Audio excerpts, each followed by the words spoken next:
এখন এমন একটা সময় যাচ্ছে যে সময়টাতে মানুষ শুধু মুখে ইসলামের কথা বলে, মুসলিমের কথা বলে, ইমানদারের কথা বলে, কিন্তু তার কাজ কামে এগুলোর একটাও প্রকাশ পায় না। যেমন এখন সোশ্যাল মিডিয়ার জামানা। সোশ্যাল মিডিয়ায় সবারই অ্যাকাউন্ট আছে, সোশ্যাল মিডিয়ায় সবাই প্রকাশ করে আমিও বিষয়ক যত কথাবার্তা পোস্ট, কিন্তু বাস্তবে কাজ কামে তা ততটা দেখা যায় না। যেখানে সোশ্যাল মিডিয়ায় এত ভালো নিজেকে প্রেজেন্টেশন করে আসলে কি লাভ, এই ভিউয়ার কেনা হবে? কারণ সোশ্যাল মিডিয়ামে ম্যাক্সিমাম মানে ভিউয়ার যারা আছে, দর্শক যারা আছে, যারা টাইম পাস করে সোশ্যাল মিডিয়াতে বা সোশ্যাল মিডিয়া ওপেন করে শুধুমাত্র এন্টারটেইনমেন্টের জন্য, বিনোদনের জন্য, বেশিরভাগই শিক্ষার থেকে বিনোদন প্রদান করে এমন ভিডিও ভিউ বেশি হয়, লাইক বেশি হয়।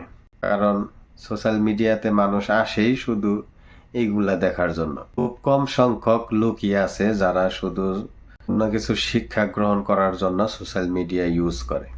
এই সময়ে এসে দেখা যাচ্ছে ছেলেরাও তাদের নিজস্ব অ্যাকাউন্ট হ্যান্ডেলে ভালো নিজেকে ইসলামিক মুসলিম প্রকাশিত করে এবং মেয়েরাও পর্দাশীল মুসলিমা প্রকাশিত করে।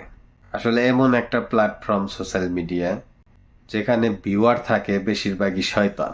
তবে সোশ্যাল মিডিয়া ভালো কাজে ব্যবহার করলে ভালো হয়, কিন্তু মানুষ তো সোশ্যাল মিডিয়া ভালো কাজে ব্যবহার করে না, এখান থেকে ভালো কিছু পাওয়াও যায় না। আমার মনে হয় এইসব মানে এখন যে সময়টা যাইতেছে নিজেকে প্রকাশিত মানে ভাইরালের সময়, এই সময় নিজেকে বাস্তবতার সাথে ভালো প্রেজেন্টেশন করা, না সোশ্যাল মিডিয়ায়, না লোকের সামনে, না লোক দেখানো, এইসব পাবলিক স্টেশনে নিজেকে ভালো প্রকাশিত না করে বাস্তবে নিজেকে সত্যিকারের অর্থে নিজেকে ভালো প্রকাশিত করা উচিত। এই মিডিয়ার অ্যালগোরিদম এইরকম যে ভালো কিছু ভিডিও বা পোস্ট যদি দেখতে থাকি, কোনো এক সময় খারাপ পোস্ট সামনে আয়েই পড়ে। তো যার কারণে ভালো থাকাটা খুবই সমস্যা। দেখা যায় একটা সময় আমি ভালো ভালো পোস্ট দেখি বা করি, একটা সময় এইটা আর থাকে না, ভালো আর থাকে না, খারাপ হয়ে যায়।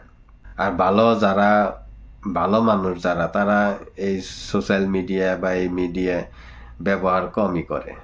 তাই আসলে আমাদের এই ফেসবুক, ইউটিউব, ইনস্টাগ্রাম, স্ন্যাপচ্যাট এই মিডিয়ার জগৎ থেকে যতটা সম্ভব দূরে থাকাই ভালো, প্রয়োজন ছাড়া।